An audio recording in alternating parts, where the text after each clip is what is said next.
Thiago, Oi. pode repetir, por favor? Eu não entendi muito bem, fatores anatômicos. Eu vou falar disso aqui de novo. Tá?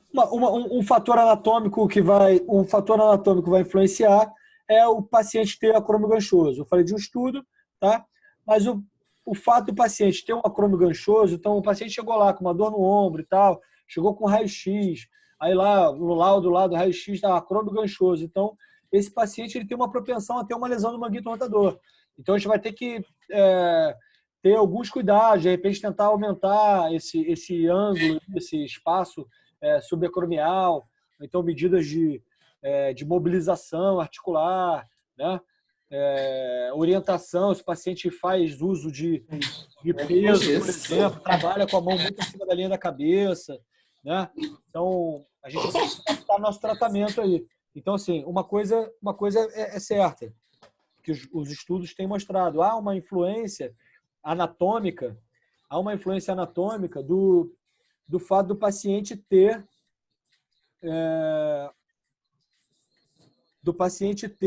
um acrômio ganchoso, né? Então, se o nosso paciente chega lá com exame de imagem e tal, a gente vai falar assim, não, essa é uma possibilidade de ser desenvolvido. O paciente com acrômio ganchoso, 65 anos, trabalha com, sei lá, um marceneiro, né? Ou, sei lá, um pintor, ou, sei lá, qualquer outra atividade que trabalhe com a cabeça, com a mão, com o braço acima da linha da cabeça.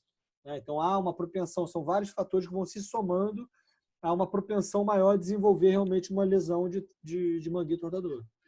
Tá? Então, isso aqui é um parâmetro clínico, tá? De medida. Quando há uma aproximação, ou seja, quando o acrômio está mais lateral, ou seja, no acrômio ganchoso, por exemplo, né, que ele está mais lateral, quando há um posicionamento do acrômio mais lateral, a gente aumenta a vantagem mecânica da ação do deltoide. Então, vai haver um deslizamento superior, o deltoide não contrai aqui para cima, não vai fazer a abdução do ombro. Então, há uma propensão a um maior deslizamento da cabeça humeral em direção ao acrômio, impactando assim, possivelmente impactando assim, levando a um impacto subacromial, né? Então, o que pode gerar também, assim como lá no acrômio ganchoso, pode gerar também um fator extrínseco mecânico aí, né? Gerando uma maior chance de lesão do manguito rotador. Então, ambas as situações, elas vão gerar um aumento do impacto subacromial. Então, fator anatômico, então, paciente com acrômio ganchoso, propensão dele ter uma lesão aí é grande. Assim como outros fatores mecânicos relacionados à atividade que o paciente executa, né? Então, quem trabalha com o braço acima do nível do ombro tem 2 vezes maior propensão a desenvolver uma tendinopatia do manguito rotador. Tá? Esse aqui é um estudo grande que foi feito em 2019. Aqui nesse quadro aqui é uma revisão sistemática, né? São vários estudos, né, sobre determinado assunto. Eles separam o que avaliaram daquele estudo. No caso aqui, esses 1.289 estudos estudaram, enfim, a relação de atividades de pacientes que têm atividade com o braço acima da linha do ombro, né? Então, verificaram que até duas vezes mais chance de desenvolver uma tendinopatia do manguito rotador. Né? Pessoas que trabalham, enfim, ou então fazem alguma atividade física com abdução sustentada e repetida, têm 2,5 vezes mais chances de desenvolver uma tendinite do manguito rotador. Quem trabalha com força e alta frequência de trabalho, de 2 a 3 vezes mais chance de desenvolver uma lesão do manguito rotador. Né? Paciente com alta exposição ao trabalho de força, né? Então, vai ter 3 a 4 ou quase 5 vezes mais chances de desenvolver uma lesão de manguito rotador. E atividades físicas, aí a natação 2 vezes e levantamento de peso, seja halterofilismo ou própria musculação mesmo, vai ter aí 2 a 3 vezes chances de desenvolver uma lesão do manguito rotador. Mais uma vez, eu reitero, o fato de ter uma lesão do manguito rotador não tem relação com sintoma e perda funcional. Beleza? Em algum momento, esse paciente ele vai ser sintomático. Em algum momento. Ele vai te procurar. Provavelmente. Ele vai te procurar. Então, aí quando ele te procurar, a gente vai investigar. Vai saber qual a causa, se tem um nível de lesão já avançado ou não, se é uma lesão traumática ou não, se é atraumática, se é traumática, a classificação disso aí, se foi atraumática, se há uma lesão, quanto de lesão tem, se é parcial, se é total, se é massiva, né? Então, essas informações aqui, elas vão estar lá no nosso HDA. Então, quando a gente conversar com o paciente, vai conversando com o paciente, né?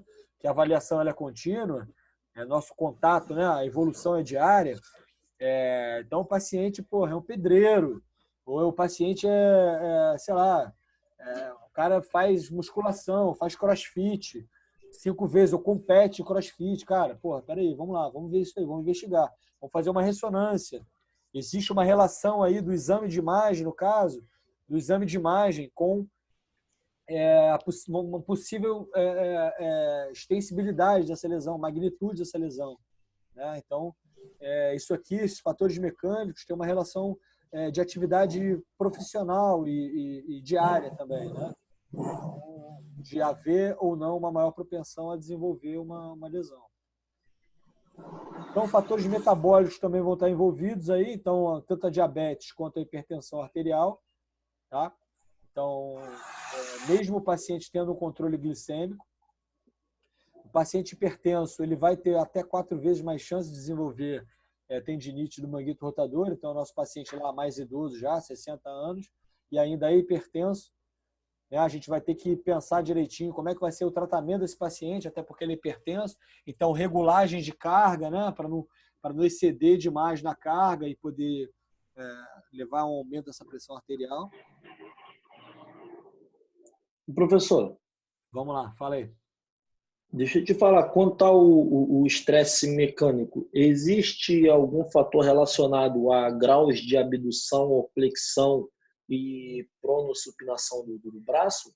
Então, no estudo ele não mostra o movimento em si. Ele pega aqui, como está falando aqui em cima, ó, trabalhos com o braço acima, ou seja, mais de 90 graus. Então, trabalho, seja em flexão, seja abdução. Só que aí, se a gente faz uma abdução com rotação externa acima da linha da cabeça, e se a gente fizer uma extensão, a impactação é muito maior. Isso por uma ordem mecânica, né? Quando a gente faz uma rotação externa, o tubérculo maior, ele roda. Ele vai em direção exatamente à cavidade... A cavidade glenoide, não, desculpe. Ao espaço subacromial. Então, já é uma estrutura mecânica mesmo. O tubérculo é uma proeminência óssea que vai, se você faz uma rotação externa, vai ter uma propensão maior a impacto. Se você faz abdução, já aumenta esse impacto, né? Então, é o que ele fala aqui, ó. Abdução sustentada e repetida em até 2,5 vezes as chances de desenvolver uma lesão do manguito rotador. Né? Então, movimentos acima da linha da cabeça são movimentos que vão gerar um estresse maior na articulação. Tá? Não que a gente não possa fazer, não é isso. Mas há uma propensão. Como eu falei lá, isso é a história natural da doença. Então, esses fatores mecânicos, eles vão auxiliar, ou seja, eles vão estar influenciando no decorrer da doença, na propagação da doença, em como essa doença ela vai funcionar, né? A história natural dela. Então, esses fatores mecânicos. Então, a atividade que o paciente faz, ela vai ter uma influência nele desenvolver ou não uma lesão do manguito rotador. Entendeu, João? Ou não? Foi prolixo demais? Entendi. Ah, Não, eu entendi. A questão mais que eu penso, por exemplo, no atleta que vai fazer lá o levantamento olímpico, né? De jogar o braço lá no alto e tal, e ter uma ruptura e está afastado e ele tem que retornar porque é um esporte que ele pratica. Sim. Então, eu penso nisso. Por exemplo, a posição favorecer e reabilitar para poder voltar. Talvez nem volte, né? Dependendo da lesão, ele vai ter que se adaptar à atividade ali. Só que, se eu vou ver ali à frente, esse cara que você está falando, dificilmente não vai ser uma lesão traumática. Porque se é atleta, ele não vai ter mais de 50 anos. Pode ser, assim, estou falando de levantamento olímpico, né? Estou pegando o seu exemplo. Levantamento olímpico. Então, ter um atleta de 55, 60 anos fazendo levantamento olímpico ainda, eu acho difícil. Mas você pode ter um atleta sênior de natação. Né? Você pode ter um atleta sênior de natação. E aí, lá na frente, a gente vai ver para onde que eu vou encaminhar esse paciente. Ele vai ser tratado conservadoramente? Ele vai ser tratado cirurgicamente? Né? Então, tem alguns parâmetros que a gente vai levar em consideração, por exemplo, força muscular, qualidade muscular, né? Se o paciente tem muito infiltrado gorduroso no músculo, se esse paciente já é idoso, já tem 60 anos e tem uma condição muscular ruim, né? Com muito infiltrado gorduroso, é um músculo fraco. Então, como é que eu vou botar esse paciente fazer uma cirurgia se ele já tem uma qualidade muscular ruim? E ele vai ter que ficar imobilizado por um tempo para poder cicatrizar a lesão lá, a sutura que foi feita. Porque existe uma questão biológica ali, né, morfológica, de cicatrização do tecido. Então, ele vai ter que ficar parado por um tempo. Tá? Então, o exemplo que você deu é um paciente ativo, que provavelmente ele já vai ter uma condição muscular boa, muito boa. Então, esse paciente vai para a cirurgia, vai reabilitar e vai voltar para a atividade dele. A gente vai tentar voltar, vai tentar fazer com que ele retorne para a atividade dele. Vai competir com brace no braço, com alguma coisa que estabilize melhor o ombro, né, para não subluxar, por exemplo, ou para não gerar um quadro doloroso, né? Mas a pergunta é bem relevante. Mas pensando em atleta, a gente vai para aquela faixa de pacientes que tem pouca propensão lá, como a gente falou naquele primeiro slide, que são pacientes abaixo de 40 anos, abaixo de 50 anos, né? Se são atletas em alta performance, né? Não atletas amadores. Porque atleta amador a gente já pode pensar em, né? Tem um cara que corre comigo montanha que tem 75 anos e faz prova de 80 quilômetros subindo e descendo montanha, 12 horas de prova. Para mim ele é atleta, né? Eu acho ele atleta. Mais do que muitos aí que se dizem, né? Então, fator idade aí vai ser fundamental aí para onde a gente vai. Tá?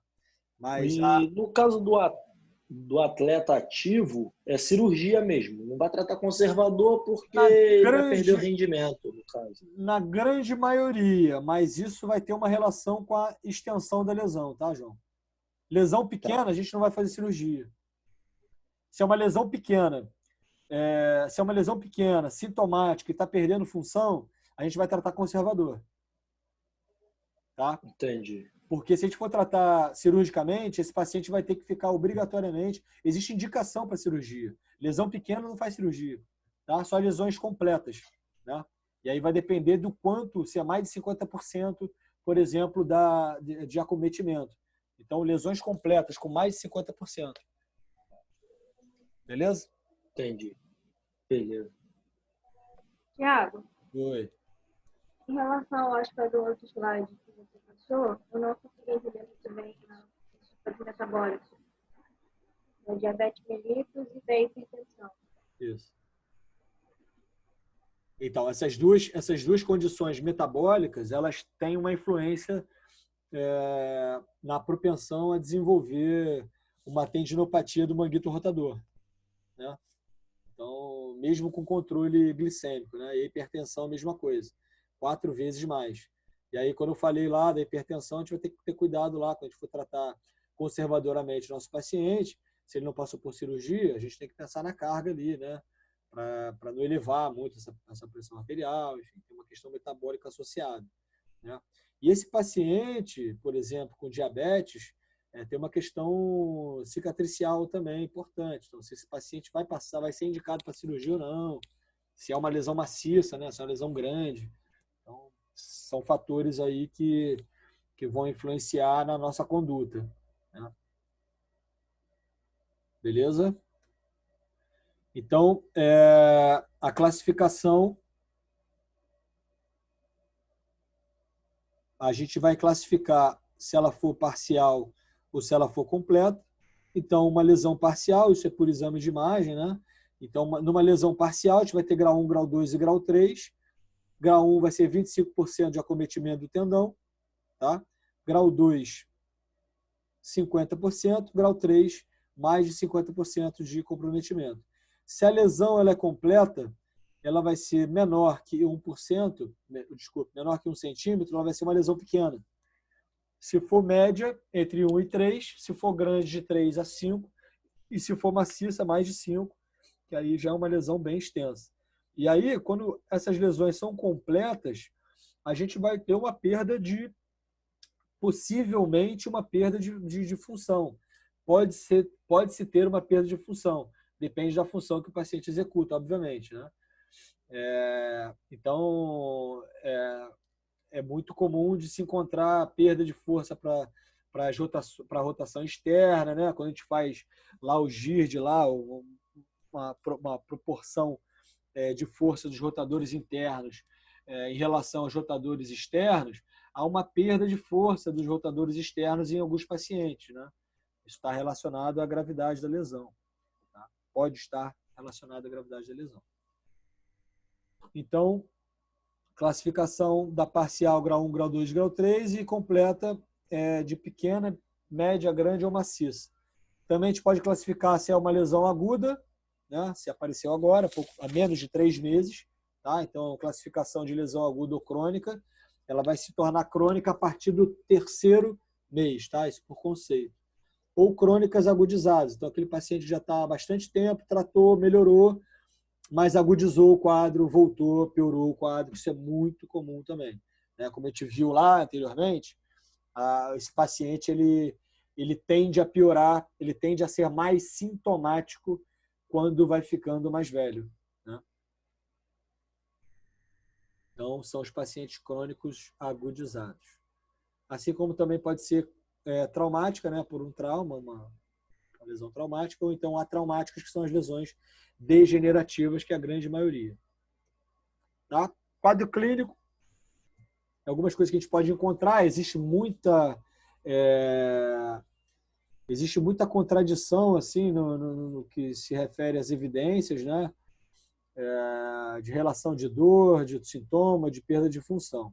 Tá? Eu trouxe um apanhado geral aí, que foi uma publicação na Cochrane, né, que é uma revisão sistemática bem grande, onde alguns autores falam aí que os pacientes com ruptura sintomática do manguito rotador, eles vão apresentar dor no ombro, perda de função, de força, melhor dizendo, perda de força ou limitação na força, ou ambos em amplitude movimentativa. Tá? Então, esse paciente, quando ele for sintomático, ele pode ter perda de função, restrição de amplitude de movimento, tá? E isso, muitas das vezes, influencia no sono desse paciente. Tá? Então, o paciente sintomático ele vai ter dor, pode ter perda de força, né, de função, e isso vai estar sempre associado ao movimento ativo. Tá? A dor, ela interfere no sono, muitas das vezes. Então, contradizendo o que está falando aí acima, no sono a gente está dormindo, está em repouso, né? Então, muitas das vezes o paciente tem alguma influência do sono. Aí tem que ser pesquisado melhor, porque dor crônica, né? Então, dor crônica, existe uma relação metabólica aí, centralização da dor. Então, a perda do sono ela pode interferir aí na modulação da dor. Então, o paciente que não dorme bem, ele não se restabelece. Se ele não se restabelece, ele aumenta o nível de estresse. E ao aumentar o nível de estresse, a gente libera substâncias nocivas no nosso cérebro relacionadas à dor também, né? O cérebro não interpreta. Se quando eu dei uma topada no pé da cadeira e está doendo pra cacete, eu libero um cortisol, libero várias substâncias relacionadas à dor, mas essas mesmas substâncias são liberadas quando a gente está com um nível de estresse muito alto. tá? E o nosso cérebro ele não sabe se eu estou estressado ou se eu bati com o pé na cadeira. Então, se eu já tenho um quadro doloroso, né, já tenho uma lesão no ombro ali, que dói de dia, quando eu movimento e tal, e eu não durmo direito, essas mesmas substâncias, quando eu estou movimentando, lavando a louça, fazendo as coisas ali, que está doendo, né? Essas mesmas substâncias, isso gera um nível de estresse, né? A dor gera um nível de estresse. Então, se eu não durmo direito, eu aumento meu nível de ansiedade, aumento meu nível de estresse, isso auxilia, né? Auxilia, que eu digo, aumenta a propensão dessa dor ela ser persistente, ela continuar, né? Então, lesões maiores podem resultar em desequilíbrio na cinemática do ombro, ou seja, corroborando com o que está falando lá em cima. Então, se a gente tem uma lesão maior, a gente pode ter perda de função, né? Então, perda de função muscular, há um desequilíbrio muscular, e isso pode gerar uma alteração da cinemática do ombro, do movimento do ombro. Como a gente falou lá anteriormente, né? Essa cinemática, essa vantagem mecânica, por exemplo, do deltoide em aumento da impactação, do deslize superior do húmero em relação à cavidade, ao teto, né, subacromial. Então, desequilíbrio muscular pode levar a uma alteração cinemática do ombro, gerando um aumento da impactação, tá? Gerando dor e possivelmente perda de função. A progressão do tamanho da lesão prediz sintomas aumentados, ou seja, quanto maior a lesão, prediz aumento dos sintomas, né? Então, a gente viu lá no primeiro quadrinho, lá no início, né, quando o paciente vai ficando mais velho, ele vai tendo um aumento da lesão, né? Tem um gráfico lá que mostra lá que há um aumento da lesão, e da mesma forma que aumenta também o número de pacientes sintomáticos, né? Então, essa relação de sintoma e aumento da lesão. As rupturas assintomáticas se tornam sintomáticas no acompanhamento de 50% dos casos, ou seja, com o acompanhamento desses pacientes que são assintomáticos, eles podem se tornar sintomáticos. Ou seja, se você está tratando do seu paciente e ele está melhorando e está lá com você há um ano, sei lá, 6 meses, que ele fica um ano, 6 meses e tal, daqui a um ano ele volta, pô, Thiago, olha só, piorei, meu ombro está doendo pra caramba e tal, pô, ano passado fiquei super bem, passei esse ano todo aí, mas agora está doendo de novo. Então, isso é bastante comum. Não quer dizer que seu tratamento ele foi ineficiente. Tá? Isso é muito comum dos pacientes. Então, existe uma relação aí até com o passar do tempo, né? E até a atividade, como a gente falou lá, dos fatores mecânicos, a atividade que esse paciente executa. Então, várias descobertas sugerem que a lesão em si não pode explicar os sintomas isoladamente, ou seja, não tem relação de ter lesão e ter sintoma. A gente já falou disso. A prevalência das anormalidades sintomáticas é alta, então é muito comum do paciente ser assintomático, e aumenta com a idade. Então, quanto mais o paciente fica velho, mais a propensão ele ser sintomático. Tá? Então, a gravidade da ruptura não se correlaciona com a gravidade dos sintomas. Mais uma vez, o cara pode ter uma lesão total, tá? Uma lesão completa e não ter sintoma nenhum. Isso é possível. Tá? Então, alguns estudos mostram isso. Não existe uma relação de tamanho da lesão, de gravidade da lesão com gravidade dos sintomas. Tá? E aí, a gente vai tratar esse paciente conservadoramente, cirurgicamente? Qual paciente que vai ser tratado com fisioterapia e, enfim, injeção intraarticular de corticoide ou administração de anti-inflamatório não esteroidal, né? Medidas conservadoras. E qual paciente que vai ser indicado para cirurgia? Então, isso é uma dúvida para a gente conversar posteriormente. Beleza, pessoal? Tranquilo? Até aqui? Beleza. Tá? Eu não quis entrar em tratamento, isso vai ser um pouco mais mais direto, né, com o que vocês de repente querem ouvir, mas a gente tem que entender da doença, de que paciente que está chegando para a gente, né, o que esse paciente traz aí, né, como é que esse paciente pode se apresentar para que a gente possa tratar. Né? A gente tem que entender da doença. Não adianta você, tendinite do ombro, o que eu faço? Ah, não, você vai trabalhar borrachinha, rotador interno, rotador externo, flexão do ombro, abdução. Pronto, o paciente vai ter dor anterior, anterolateral. Ponto. Acho que isso é muito superficial, muito rasteiro.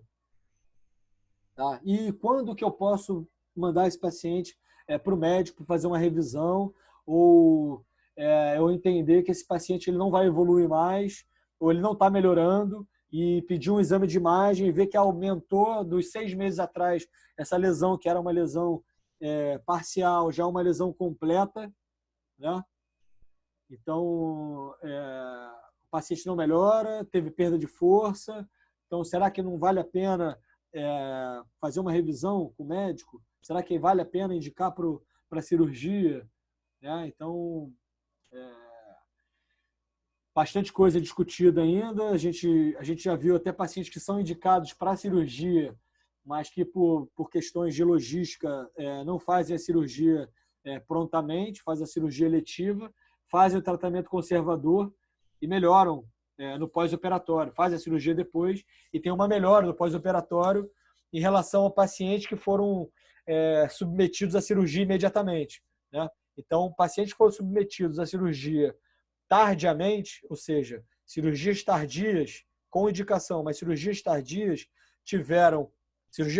com tratamento conservador, tá? Cirurgias tardias com tratamento conservador tiveram uma resposta do pós-operatório melhor do que cirurgias imediatas no mesmo grau de lesão. Então, cirurgias indicadas para todos os pacientes, dividiram.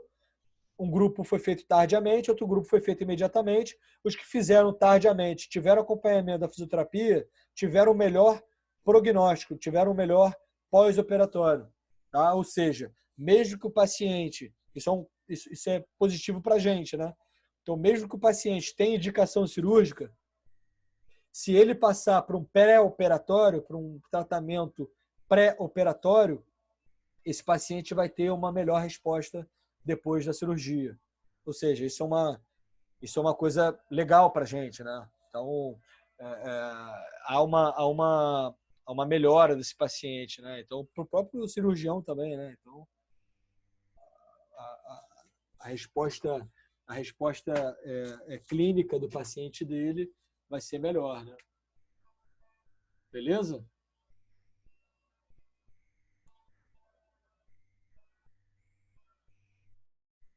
Então, eu vou abrir aqui para vocês perguntarem alguma coisa. Thiago, Dúvidas? Diga. Thiago, Oi. o tratamento conservador, eu não compreendi muito bem. O tratamento conservador da fisioterapia? Sim, tratamento conservador vai incluir a fisioterapia. Tratamento conservador é o tratamento não cirúrgico, tá? Tá. Tratamento conservador é tratamento não cirúrgico. A gente vai pensar tratamento conservador, tomar remédio, pode não fazer fisioterapia, tá? Mas a gente está falando de fisioterapia. Eu vou falar de fisioterapia, óbvio, né? Então, tratamento conservador, a gente vai pensar em tratamento não cirúrgico, tá? Então, a gente vai pensar em fisioterapia mais administração de medicação, enfim. Tá? Mas eu não falei ainda do que vai ser o tratamento, não. Beleza? Tudo bem, pessoal? Professor, Fala, João. no caso, a gente vai, assim, pensando em dor no ombro, claro que você mostrou estudos aí que a dor maior, no caso, em cima do manguito e tal, mas a gente vai estudar outras patologias? A gente pode estudar outras patologias do ombro? Pode. Eu peguei a que mais incide. Então, assim, se 10 pacientes... do impacto. É exatamente isso. Então, o que eu tô falando é porque a aproximação das estruturas ali e tal, aí deu... Então, o que eu falei lá de fatores anatômicos? Sim. Você lembra? Da questão acromial, de movimentos acima da linha da cabeça, né? De impactação, ali, pensa na anatomia ali, de impactação da cabeça humeral junto à região subacromial. Deixa eu só ligar aqui Está acabando a bateria do computador. Então, é porque você está se atendo a um nome. Né? Quando a gente fala de síndrome é um conjunto de sinais e sintomas para tudo. Então, quando a gente fala síndrome é um conjunto de sinais e sintomas. O impacto é de impactação subacromial. A gente não está falando de questões subacromiais. Sim.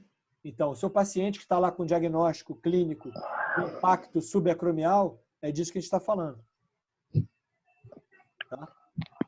Professor, Entendeu, João? Entendi. Mas olha só, existem outras estruturas que estão aí também, por exemplo, a bursa, uma bursite, onde o nosso tratamento ele não vai alterar. Não vai alterar. Inclusive, eu vou ter mais cuidado. Se o paciente tem bursite, eu vou ter menos cuidados em relação a algumas situações, em relação ao tratamento, do que o paciente está com a síndrome do impacto ou com uma tendinite do manguito rotador. Tá? Tiago, professor, Oi. sobre o tratamento, na próxima aula você vai falar mais? Vou falar mais. Tipo, se for no caso da cirurgia, também, logo no começo, quais são os tipos de exercício que não vai ter que ser feito para esse paciente? Os tipos de cirurgia que tem.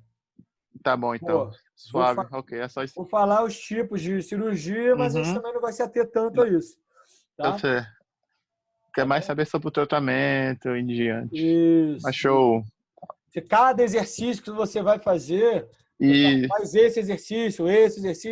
Não, eu sei. Isso, protocolo de tratamento, a gente não vai montar um protocolo, porque não, cada entendi. paciente é um paciente. Mas Eu o que sei. é interessante a gente fazer? O que é interessante a gente fazer? Então, é isso que eu queria. Quando o nosso paciente chega lá procurando, como o João falou, o paciente lá que ele tem, um paciente com síndrome do impacto, o que é importante a gente fazer? Tá, é isso que eu queria. Se é importante eu fortalecer da carga ali, ou se é importante também eu melhorar a condição neuromuscular, exercício de estabilidade de ombro, né? Cadê a cinética fechada, né? A estabilidade do ombro. São exercícios muito interessantes. Tá? Era isso que eu estava em dúvida. Beleza? João, Paulo, eu te respondi? Respondeu. Mas, na verdade, a questão que eu tinha pensado da síndrome do impacto é a aproximação na cavidade glenoide e tal, nessa questão. Mas, então, aí a impactação na questão de angulação de grau. Realmente está ali associada à angulação, os graus que ele faz mesmo. É porque, assim, o diagnóstico clínico, às vezes, ele vem muito vazio. Né? Uma tendinite no ombro. Quantos tendões a gente tem no ombro? Pois é, isso daí acontece muito. Não, muito comum, isso daí, cara. Você até descobrir. Ali, Então, aí até descobrir, aí foi minha fala lá no início. Aí o paciente chega com uma dor no ombro, com o diagnóstico de tendinite do ombro. Cara, a probabilidade, ele está com uma dor no ombro, e o médico falou que é uma tendinite, né? Uma dor ao movimento, né? Quando a gente pensa em tendinite, essa dor ela tem que estar relacionada ao movimento, porque a estrutura que está inflamada, que é um tendão, é uma estrutura que tem relação com movimento, certo? Então, tendinite, quando movimento, eu estou tensionando o tendão, então vai doer.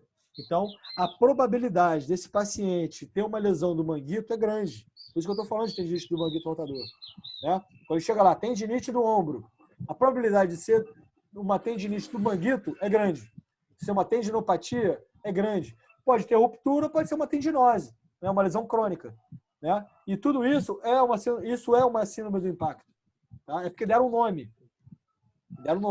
Mas é uma tendinopatia do manguito rotador, que é uma estrutura que passa no espaço subacromial, onde há uma impactação, tá? Por isso a síndrome do impacto, onde há uma impactação, e é uma estrutura que é muito acometida, né? Como eu falei lá, em 75% dos casos. Entendi. Tá? Beleza. Beleza, João? Beleza. Dúvida, pergunta, cara. Não fica com a dúvida Não, na cabeça, não. tá tranquilo. E se eu não for claro, eu Tranquilo. tento explicar de outra forma. Tá? É importante que entenda. Entendi. Na verdade, eu vou esperar mais a parte do tratamento para a gente ver a parte de teste ortopédico, esses testes. Você viu lá que eu falei lá no início da aula? Que o diagnóstico ele é difícil porque a gente não consegue mensurar qual estrutura que está cometida. Sim. Então, isso vale para Mas aí, no caso, foi o que você falou da parte do provocativo. Então, os tendões eles têm função em alguns tipos de movimento. Isso. Aí, pensando nisso, eu posso tentar determinar qual é o que está mais impactado aí com a síndrome. Então, é difícil, porque esses testes eles são pouco sensíveis. Eles são pouco sensíveis. Para sensibilidade, tem relação com qual estrutura que está cometida. Entendeu? São pouco sensíveis. Entendi. A gente faz na prática clínica? Faz. Mas são pouco sensíveis. E para o tratamento, isso não vai ser tão relevante assim. Se é o supraespinhoso ou se é o infraespinhoso que está inflamado. Existe uma propensão maior do supra. Tá? Mas se for o supra ou se for o infra que está inflamado, o nosso tratamento ele vai predizer da mesma forma. Mas eu posso ter uma fraqueza importante de rotadores externos quando eu fizer o teste muscular. Eu vou ver que tem uma fraqueza importante de rotadores externos e aí lá no meu tratamento eu vou melhorar um pouquinho mais essa rotação externa desse paciente. Entendeu? Mas a gente vai falar de teste específico. Então, no caso de um protocolo de atendimento para um paciente desse daí, se a gente for montar um protocolo, basicamente o padrão de atendimento ele vai ser parecido para todos que têm uma síndrome dessa. Não. Ele pode ser parecido. Não. Porque a questão da acessibilidade de você, falo da acessibilidade, de você descobrir realmente a estrutura que está danificada ali, apesar de ter uma relevância de uma estrutura ter um pouco mais, aí isso daí complica um pouco na hora do atendimento. Ao contrário. Ao contrário. Sabe por quê que é ao contrário? Porque essa é uma visão biomédica. Essa é uma visão muito biomédica. Uma visão anatomopatológica, ou seja, anatômica, pura e simplesmente. É aquele filete ali do tendão que está inflamado, só aquele. Vocês viram ali que eu falei que os tendões eles se inserem na mesma região. Sim. Tá? Eles se unificam e se inserem na mesma região. Quando eu faço um teste, por exemplo, um Apley, que é com rotação e abdução, e o paciente acusa dor, esse teste, eu estou fazendo rotação externa e abdução. Esse teste ele é para supra, para infra ou para redondo? Quando eu faço a rotação externa, esses músculos eles não agem. Você consegue isolar um músculo para fazer um movimento? Não consegue. Né? Não. Existe sinergia. Né? Outros músculos tem músculos que têm uma vantagem mecânica, que vão atuar mais incisivamente, e outros músculos que vão auxiliar, mas vão executar também o movimento. Então, quando eu faço uma abdução, uma rotação externa para tocar a escápula oposta,